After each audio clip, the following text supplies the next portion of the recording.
Alasin. So guys, dahil wala akong gagawin ngayon, at kung napapansin ninyo, napakatahimik ng paligid. Alam niyo bakit? Natutulog lahat ng tao ngayon. May iilan lang na mga siguro gising na nagsiselfone lang. Ngayon, dahil napakaboring ko sa loob ng kwartong ito, ay gagawa tayo ng kalokohan. So yung gagawin natin guys ay ganito.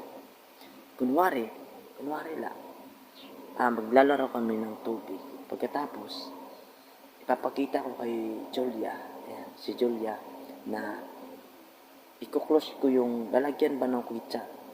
I-close ko yun. Pagkatapos, ipasubo ko kay Julia na i-prank si Cedric nang hindi naka-open. Pero yung hindi niya alam, bukas pala yung lalagyan ng ketchup. So, lagyan natin yun ng tubig. Pagkatapos, blind siya na bubuksan ko pala. So, ngayon, yung mapaprank ko ngayon dito, dalawa sila.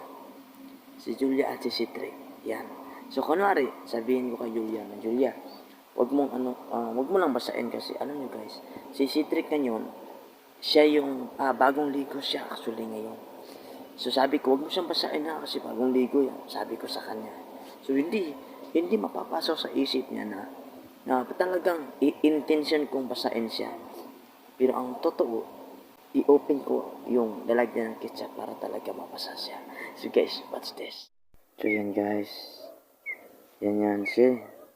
Siyempre guys, siya lang mag-isa niyan. Wala siyang kasama.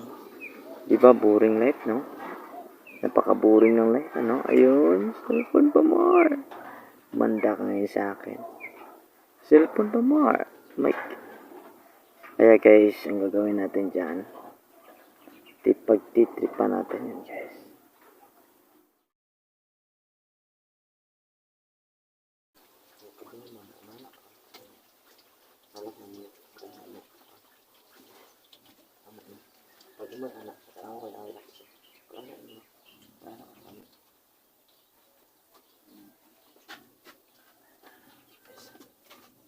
Kalita ha.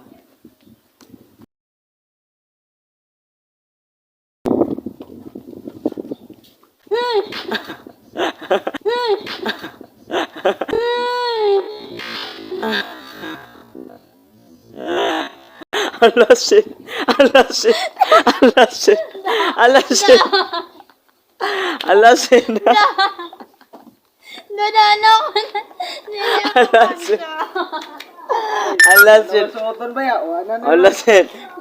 Iya gituyo sin.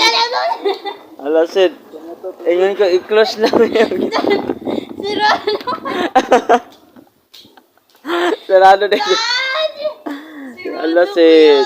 Sinapa niya sulod mantika sino? Oh, buguyo oy. Mata.